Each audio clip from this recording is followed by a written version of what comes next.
En el corazón del barrio de La Mejorada, en Mérida, Yucatán, se alza una estructura que el tiempo ha cubierto con una capa de misterio y terror, la Casa de los Lamentos. Sus muros desgastados cuentan historias de dolor y pérdida, y su apariencia descuidada hace que cualquiera que pase por allí sienta un escalofrío recorriéndole la espalda. La gente del pueblo evita la casa, incluso en pleno día, y aquellos que se atreven a acercarse aseguran que el aire se vuelve más pesado y la atmósfera más sombría.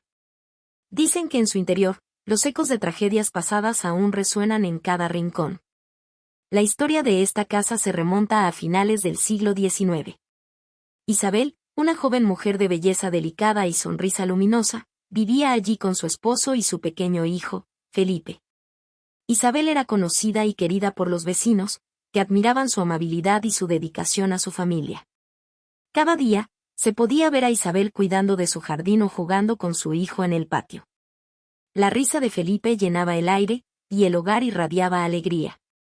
Pero un día, en una tarde tranquila de verano, la tragedia golpeó la vida de Isabel de una forma que jamás habría imaginado. Felipe, quien solía jugar cerca de la fuente del jardín, tuvo un accidente fatal. Nadie sabe con certeza cómo sucedió, solo que Isabel encontró a su hijo tendido en el suelo, inerte, su pequeño cuerpo sin vida. Desesperada, gritó por ayuda, pero cuando llegaron, era demasiado tarde. Isabel se aferró a su hijo, negándose a aceptar la realidad, y su llanto fue tan desgarrador que los vecinos lo recuerdan hasta hoy.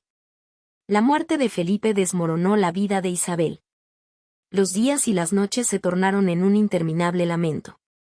Isabel dejó de comer, de dormir, de vivir.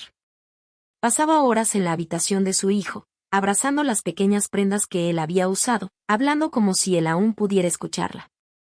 Su esposo, devastado también por la pérdida, intentaba consolarla, pero Isabel parecía no escuchar. Para ella, Felipe aún estaba allí, y ella debía cuidar de él. Con el paso de los meses, Isabel comenzó a escuchar cosas. Al principio, eran susurros, suaves como el viento, pero luego se transformaron en risas y pisadas que recorrían la casa.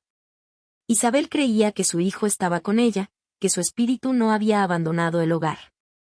Los vecinos empezaron a murmurar que la joven madre estaba perdiendo la cordura, que el dolor la había llevado al borde de la locura. Pero Isabel no prestaba atención. Para ella, Felipe estaba allí, y eso era todo lo que importaba. Una noche, el esposo de Isabel despertó al escucharla hablar en el cuarto de su hijo. Al entrar, la vio sentada en la oscuridad, con los brazos extendidos como si acunara algo. Su voz era suave, llena de amor, mientras susurraba palabras de consuelo.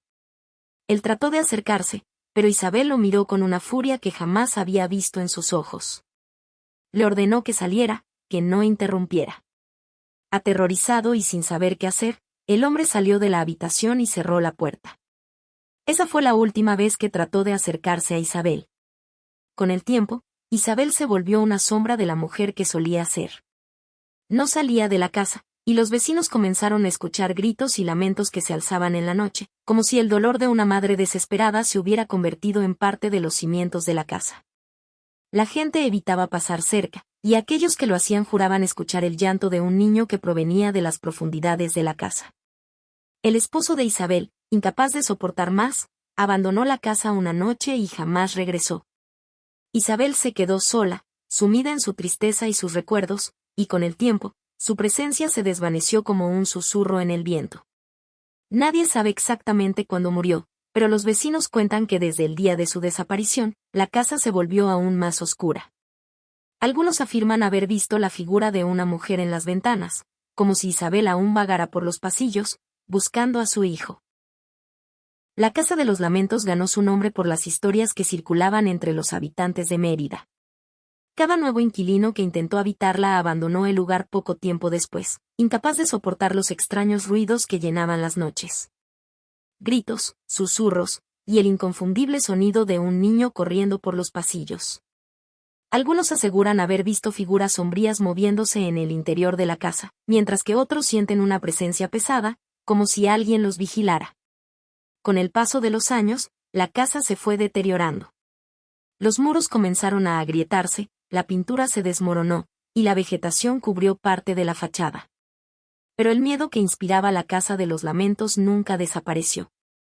A lo largo de las décadas, muchos curiosos han intentado entrar, pero pocos han tenido el valor de permanecer mucho tiempo.